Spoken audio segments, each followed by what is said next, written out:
Welcome to the Hearthstone Mean Streets of Gadgetzan panel.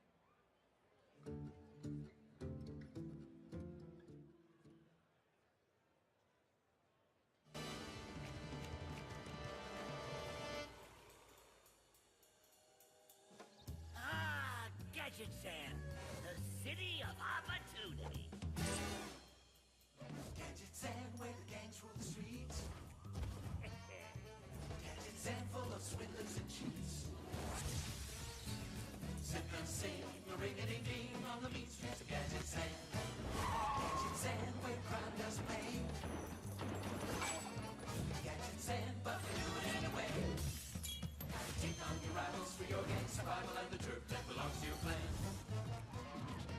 Every little kid, everyone is crooked. Welcome to the big time, pal. On the mean streets of Gadgetzan.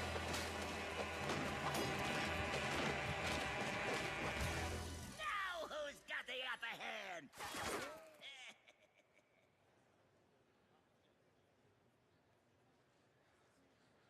Hey guys.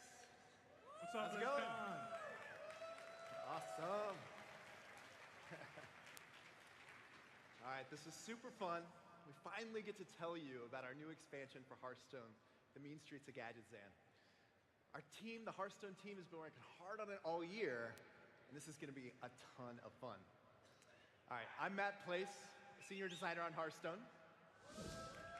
And I'm Jamal Kendrick. I'm a concept artist on Hearthstone. All right, first I have a question. Is everybody here okay with spoilers? Yeah!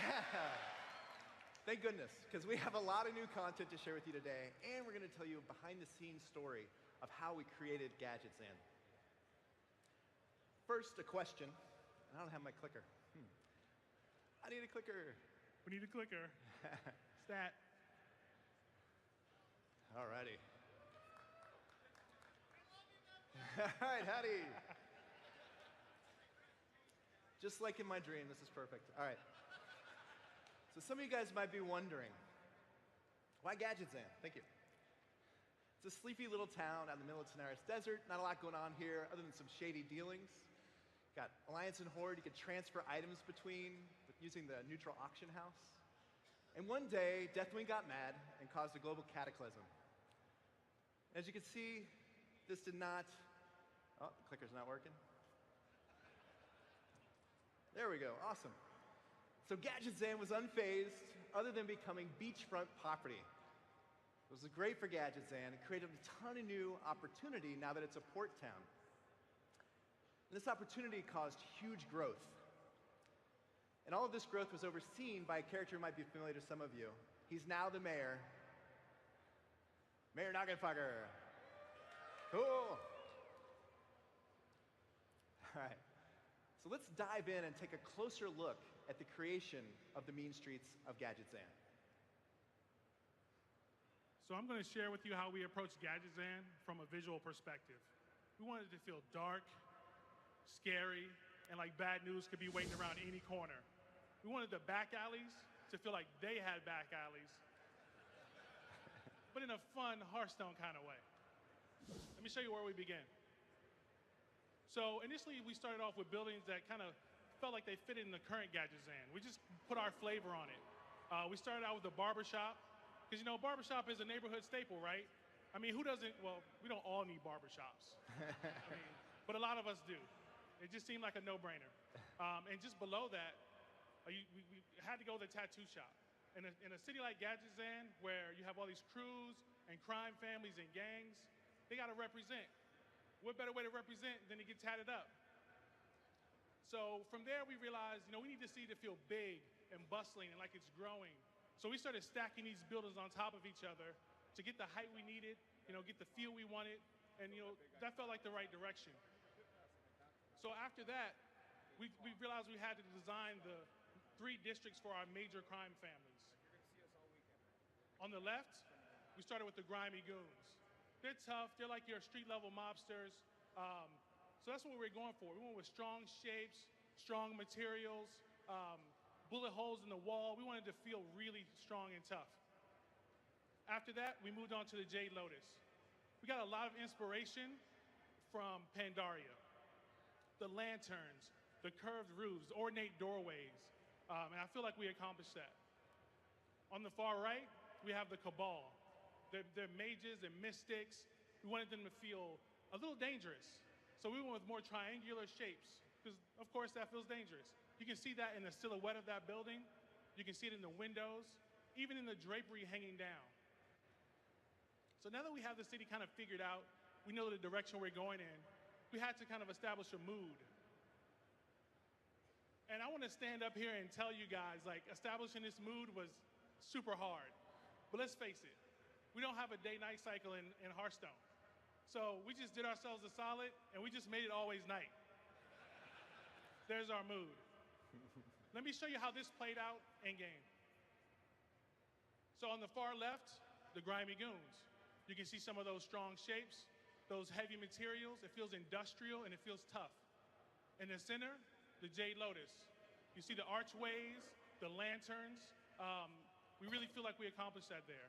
And on the far right, you see those triangular shapes. You see it in the shapes of the buildings, the windows, and of course that drapery. But not only did this early concepting inform the in-game card art, but it also informed the board. We always have a great time making these boards. Hopefully at this point you can kind of see those clearly distinguished factions in each corner. The top left is the Cabal. We got those sharp shapes. And at this point, we're establishing some of the palette. So you see those purples. It's going to tiptoe into rich reds. And we're kind of happy with that. To the right, you see the grimy goons. It feels tough. It feels strong. You can see those materials we use. And with that, we kind of went more with the oranges and browns. Like, we wanted to feel earthy. Just below the grimy goons on the bottom right, that's the Jade Lotus. You can see those Pandaren influences.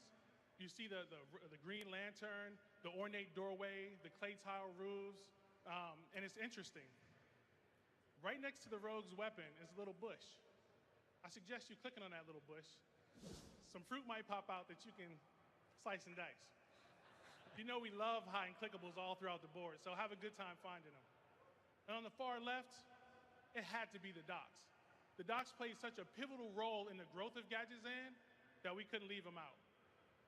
And that kind of wraps up our visual design of Gadgetzan. Awesome. All right.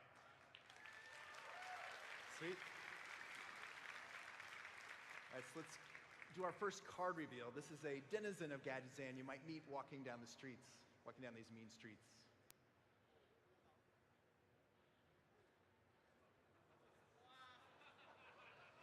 The big-time racketeer. So he's a big-time criminal, but small himself. So he's always got his big muscle, his 6'6" ogre with him. We're going to look at that in game. With sound.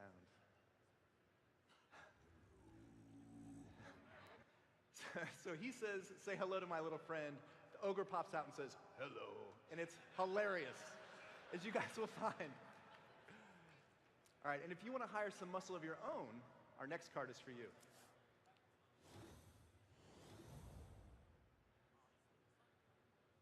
The second-rate bruiser.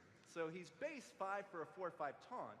If your opponent's playing an aggressive deck, has 3 or more minions in play, he goes down to 3 mana 4/5 taunt. So pretty incredible. Pretty great defense against aggressive decks. So cool card.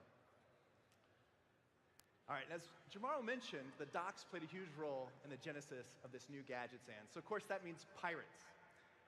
And our next pirate is a legendary. He's actually a design that we've wanted to do since the Grand Tournament. And we finally found the perfect set for him. Here he is.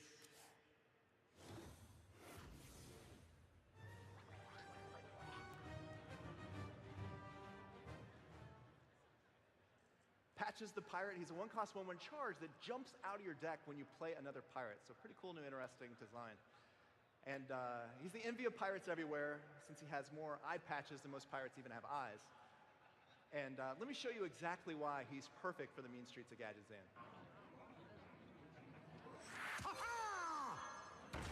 So we play our pirate. I'm in charge now. He's the size of a cannonball, so he gets fired out of our deck. Pretty cool. And now we're gonna gang him up. You guys see where this is going. This is great. Perfect for our set about gangs. He combos with gang up. We're gonna do it twice. Go crazy. So now we have 6 pirates, 6 patches. matches in our deck. All right, fast forward a few turns. Sassy Captain. You guys know where this goes. It's great.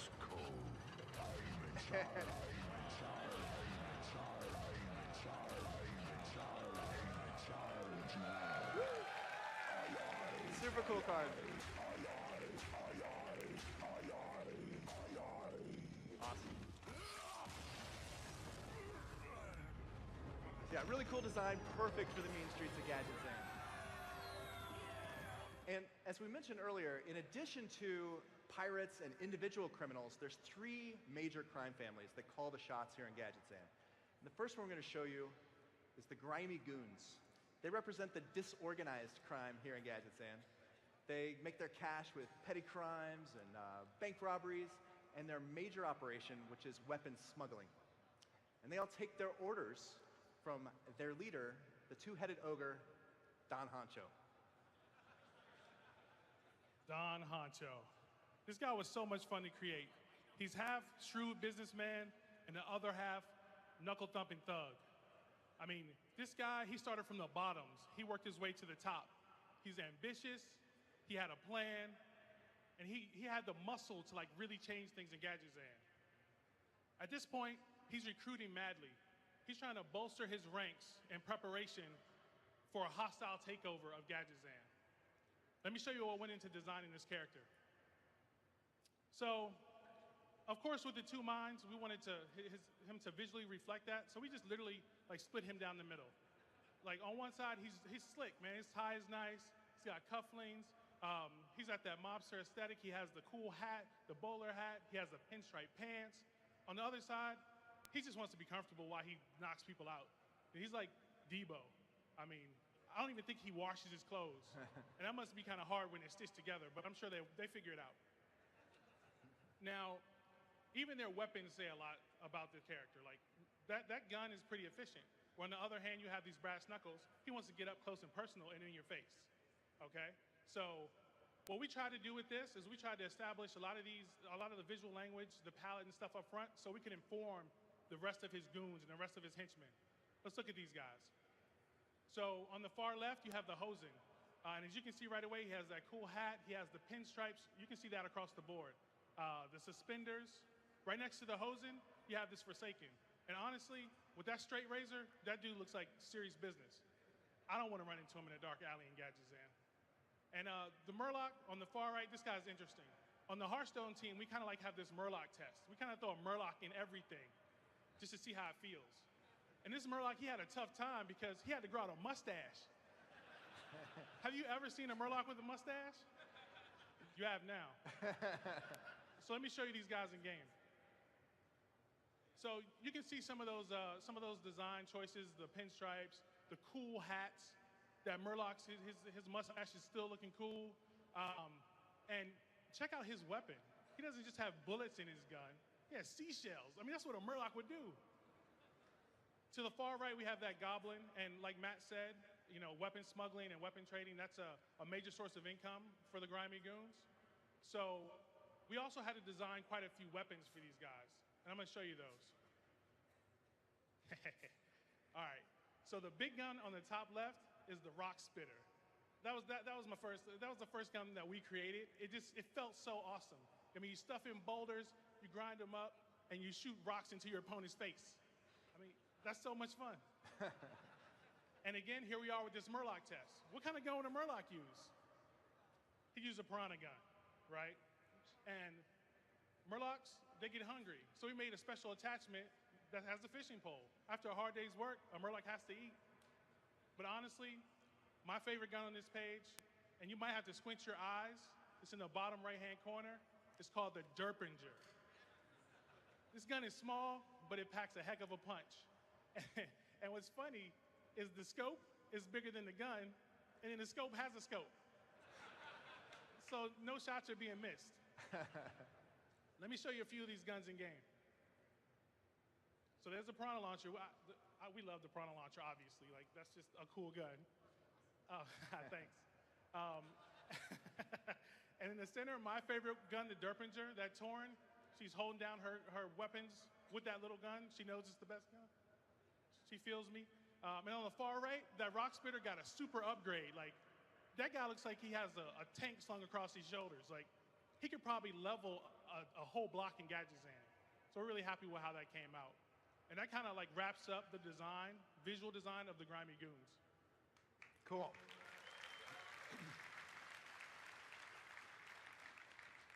All right, so let's take a look at the turf that belongs to the Grimy Goons. There are three classes that make them up, are Hunter, Paladin, and Warrior. So their gun smuggling is represented by the Hunters, and they're the self-proclaimed law here in Gadgetzan. They're the enforcers on the street, the brutes, so Paladin and Warrior. All right, our first Grimy Goon card.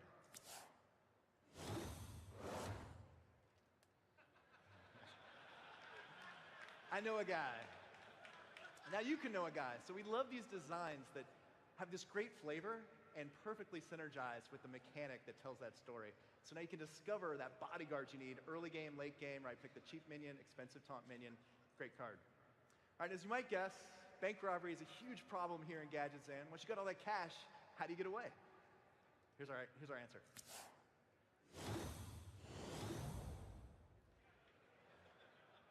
The getaway Kodo, love it. The Kodo's just busting through the bank, all those Grimy Goons riding on his back. So this is a one-cost Paladin secret. Whenever your opponent kills a minion, it's going to go back to your hand, so you'll get the battle cries again. So it's a cool new way to get your cards back. All right, next.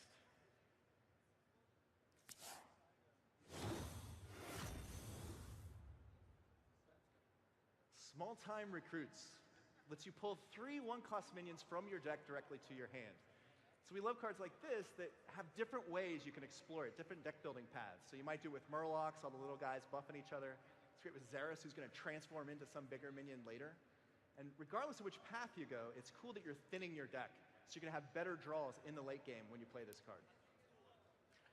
All right, next we have Paladin's Legendary.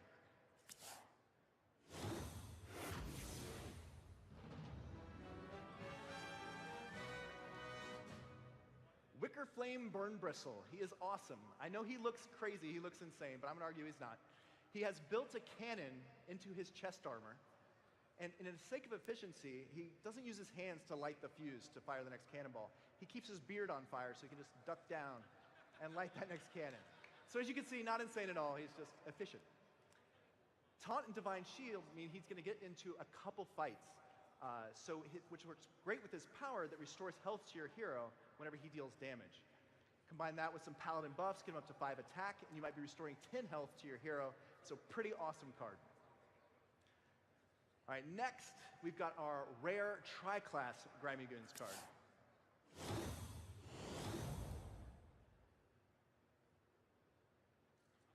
The Grime Street Informant. So his battle cry lets you discover a card from one of the 3 classes that make up the Grimy Goons. And as you can see, it's cycling through, that banner is underneath in the top left, cycling through the colors that make up those 3 classes. And this card is not restricted to one of those classes. You can actually play it in any 3. So you can play it in Hunter, Paladin, or Warrior. And specifically how this works, you will always get 1 Hunter, 1 Paladin, and 1 Warrior card. So you can break the rules and bust out of your class and get some cards from the other classes. So here's an example. You might get Hunter's Eaglehorn Bow, Paladin's True Silver Champion, or Warrior's Upgrade. And maybe you're already playing Paladin, so you have True Silver Champion, which normally deals 8 damage and restores 4 health to your hero. Combine that with Upgrade, and it's now dealing 15 damage and restoring 6 health to your hero, so pretty crazy. So we love these new combinations that might have been difficult or impossible before that are made possible by these tri-class Discover cards. Another Paladin deck you might play, the Secret Paladin. Imagine that with Eaglehorn Bow showing up, pretty crazy. All right, so that's the Grimy Goons, these enforcers, the brutes, the self-proclaimed law here in Gadgetzan. Our next crime family is nothing like that. They're the cloth casters of Gadgetzan, the outcast magic users that have gathered here in Gadgetzan to practice their illicit magic trade. And they all bend to the will of their leader, who we showed you earlier, Kazakis. Oh, Kazakis, my man. I like the way his name sounds, Kazakis. It sounds so powerful. Well, Kazakis here, he's very sinister. He's also very mysterious. No one really knows his true origins, but honestly, no one really cares. What they care about is that corrupted mana potions that he sells. That's what they want. They want to get their hands on those. And that's cool with Kazakus, because his motto is, power should be attainable for anyone at a price. Let me show you what went into the design in this character. A lot of fun stuff going on with this guy. Right away, we had to represent 3 classes, priest, warlock, mage. We kind of did that. The cowl, that kind of goes across all 3. But then like his arm pad, like with the skull and bone, that feels really warlock. And if you go down into like his lower robes, you see a lot of those sharp shapes and things that we even established in the architecture early on. We wanted to bring that here because again, it feels dangerous. And he has like a lot of cool stuff going on. First of all, his tusks. Like I've never seen troll tusks like that. And the reason why is because his tusks were contorted and twisted due to the corrupted mana he uses. And that mana is super important. So let me point your attention to his tattoos. All the Cabal get these tattoos. And since they use a lot of external sources of power, these tattoos come in handy. They take that corrupted mana, turn it into tattoo ink, and get these ornate, detailed designs tattooed on their bodies in case they're ever in a situation where they need a little extra push of magic, push of mana to get a powerful spell off. Another cool thing about Kazakus here is his belt. That belt, that little red circle on the center of his stomach, is a portal. Goes right through his body. No one knows where it goes, maybe to another dimension. Another dimension? Another dimension. I'm really in love with those white dreads of his too. One final really cool fact about Kazakus here is he started out as a dark spear troll. They feel really cool. They're a little hunched over. So we wanted him to be like more upright. We felt like it felt stronger, and we wanted to give him a little more strength. So we made him a Zandalari troll, and we felt like that was the right way to go. So let me show you how some of these early design decisions affected the rest of his crew. All right, Murloc test. Mana pop Murloc on the far left. What would a Murloc do with this corrupted mana? Well, of course, he'd make it into a lollipop. Whenever he needs a little push, he licks it, good to go. In the center, we have an Arakoa. We just felt like they fit in the Cabal. I mean, they're dark ritualists. They're already kind of creepy. We felt like they just fit right in. And on the far right, we have that goblin just consumed in corrupted mana. Let me show you a few of these guys in game. So we have potions being concocted on the left. We have that tattoo just being finished there in the center. And that orc, he looks super happy. He's got mana, like corrupted mana, like leaping off his back. I need to get one of those, definitely. And on the far right, the Arakoa. We faced a really crazy challenge with the Arakoa, though. They're covered in feathers. Where can we put tattoos? There's a few on his hands, but what we did was we used that shape language and just kind of added it to his robe. So these guys use a lot of external sources of power. Let me show you how we went about creating some of these things. They're potions. Now, you might have noticed some of their potions are wrapped in chains, and that's for a reason. They're super unstable. So they have these enchanted chains to help stabilize these potions.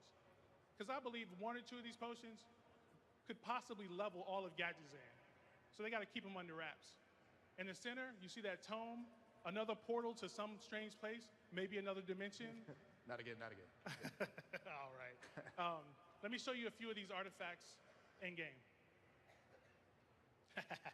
All right, the ethereal. Ethereals are cool, and if you guys are familiar with them, they're usually like mummies. They're made of cloth, but this one's made out of those enchanted chains. And personally, I just think he looks badass. In the center, we have that potion about to go nuclear, so I hope those chains hold up. And finally, on the right, we have that person pelling potions. That's how they have to distribute these corrupted mana potions throughout Gadgetzan. So that kind of wraps up the visual design of the Cabal. Cool. Awesome. And real quick, I want to call out this huckster not only deals in potions, but she's got a mean red sauce that is fantastic on funnel cakes. So some of you might get that reference. All right, so let's take a look at the 3 classes that come together to form the Cabal. We've got Mage, Priest, and Warlock, the cloth casters. And as Jamal mentioned, they're the potion peddlers here in Gadgetzan. And our first card is one of their potions that's actually selling super well. It's selling like mad.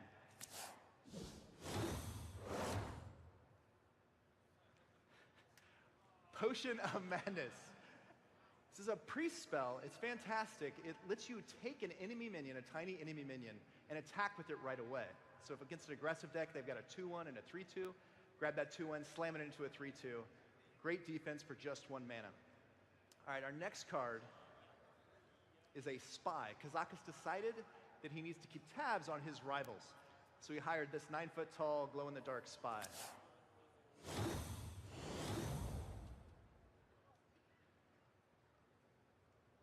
The Draconid Operative. 5 mana, 5/6, so great stats to start. And he lets you discover a card from your opponent's deck. Really cool new mechanic. And this is great flavor to the spy because not only are you getting to copy that card, but the 2 cards you don't pick are still providing you information on what's left to come from your opponent's deck. So, super cool card. All right, next we have a mage card.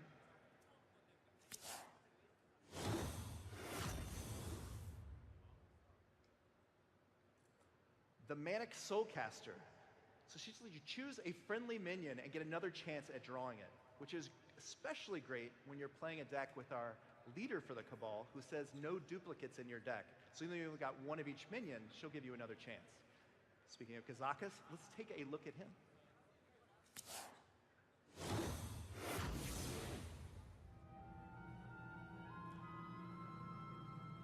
All right, here he is. Kazakus is super awesome. We showed him earlier today. I want to dive in a bit more and give you the background of his creation and exactly how creating your own spell works. So one day in Hearthstone design, someone said, hey, what if players could create their own Hearthstone card? And that's an easy question to answer with, bah humbug, what does that mean? That's impossible, we can never do that. But someone else actually answered it, and they said, how about with 3 discovers? So you'll always get to choose a cost. You'll always have 1, 5, or 10. And the reason we chose these 3 costs is we wanted 1 so that if you're under the gun, you need something right away, you've got that as an option. And these 1-cost spells are much better than what you're used to for 1 cost. So for example, one of the permutations is deal 3 damage and gain 4 armor. So quite good.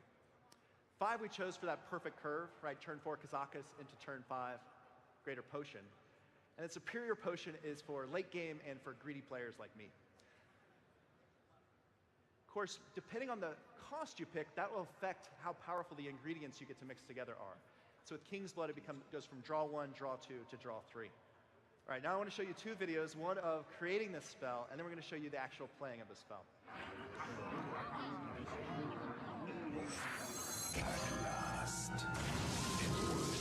All right, we've deemed this a worthy disciple, so we're going to choose our cost.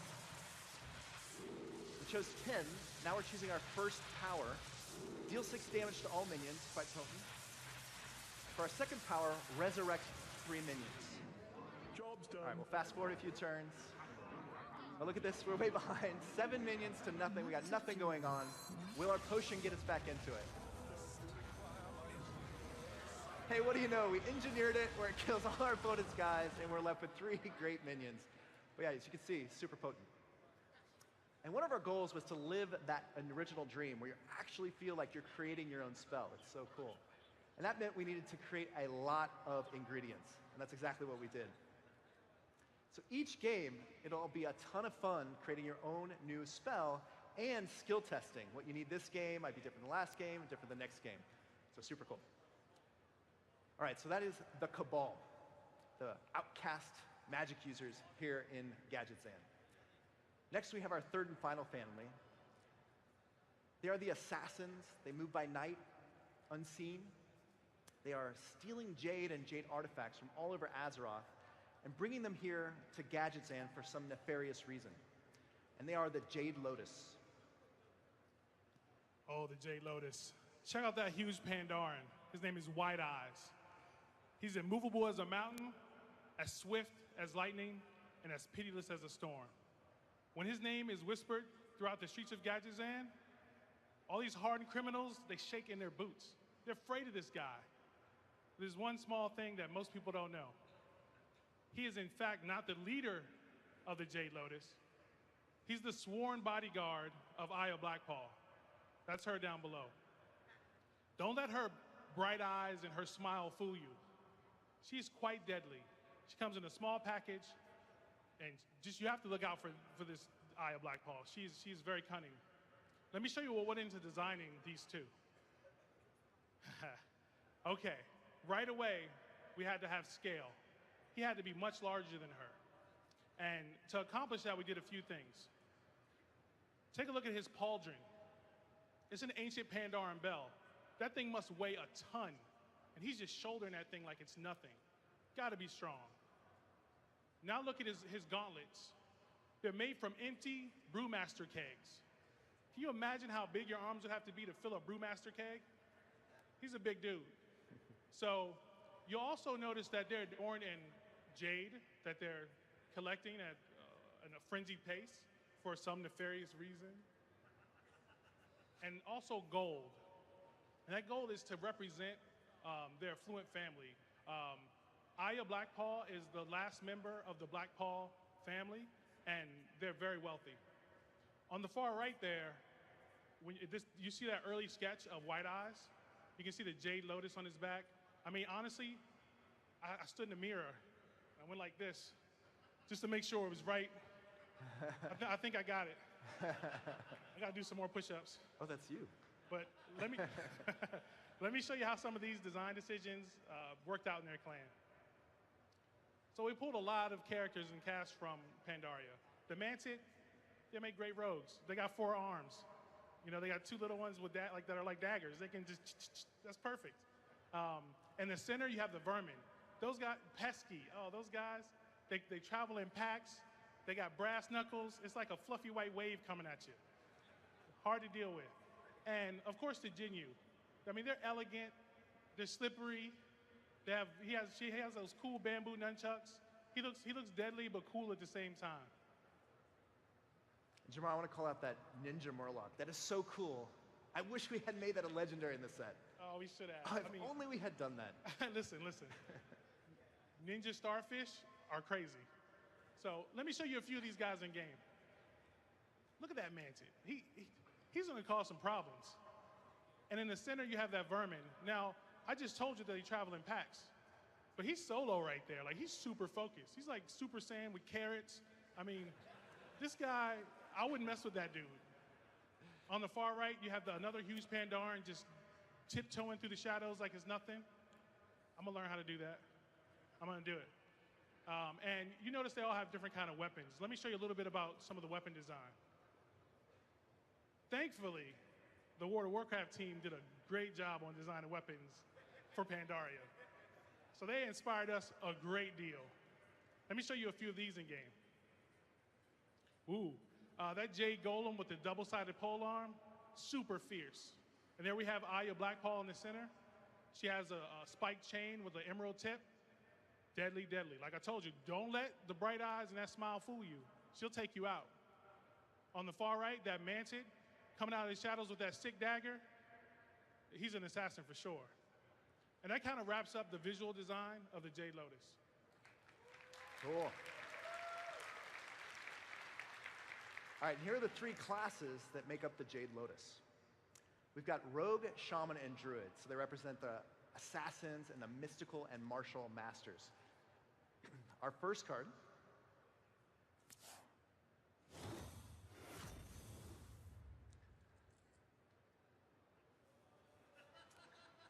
Pilfered Power, quite potent. This is a Druid spell. Gives you mana based on how many minions you have in play. So on turn 3, if you've got 3 minions, you're going to skyrocket from 3 mana on turn 3 all the way up to 7 mana on turn 4. So pretty insane. And creates kind of new cool decks too. You want a lot of little guys to power up your Pilfered Power, and then you skip the middle part of your curve, and then just have all haymakers at the end. So it's kind of a new cool deck. Alrighty, our next spell, I believe everyone in here has probably cast at least once, maybe hundreds, if not thousands of times. Can anyone guess what it is?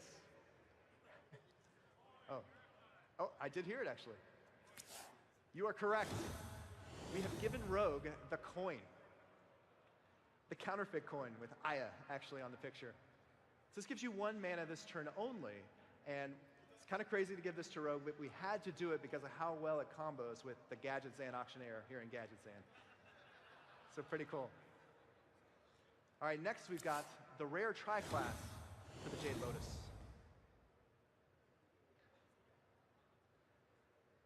So So these cards are super cool. This is Lotus Assassin. It'll let you discover a card from one of the 3 classes, as before, one of the 3 classes that make up the Jade Lotus. I want to talk a little bit about Tri-Class real quick. We've got 9 total in the set. Each of the crime families will be getting 3. And one of those 3 for each of the families will be their awesome boss. So we're showing Kazakas here this weekend. Each of the other ones get one too, Aya and Don Honcho. All right, so the Lotus Agents will let you discover, and this is great. Once again, it lets you break the rules and create new combinations that might have been difficult before. Maybe you're playing Druid who normally doesn't get access to weapons. Well, luckily, Rogue and Shaman do. So pretty cool. All right, we got one more card reveal. This is a legendary, very exciting. It's for Druid.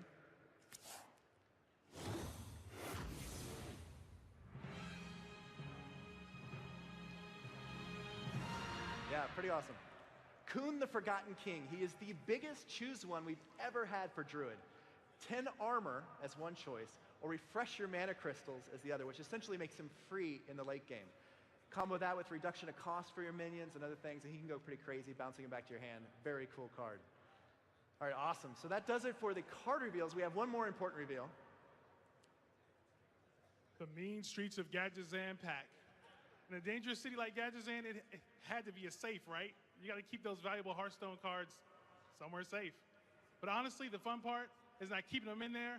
It's going to be busting them out. And you'll be able to do that in early December. Yay, exciting.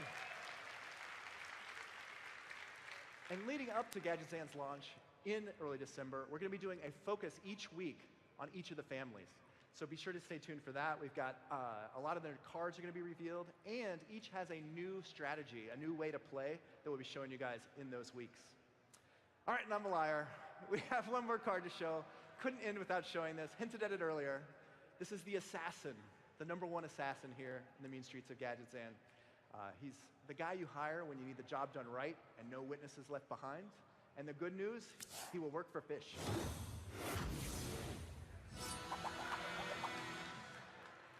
So awesome.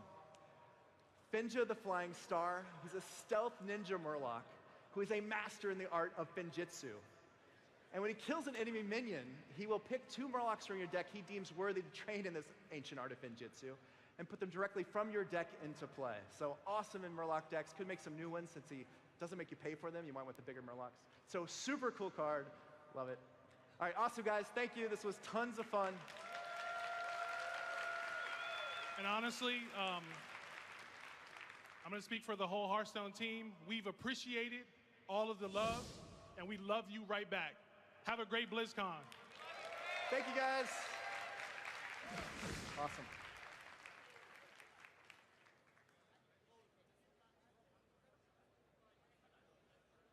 Thank you for attending the Hearthstone Mean Streets of Gadgetzan panel.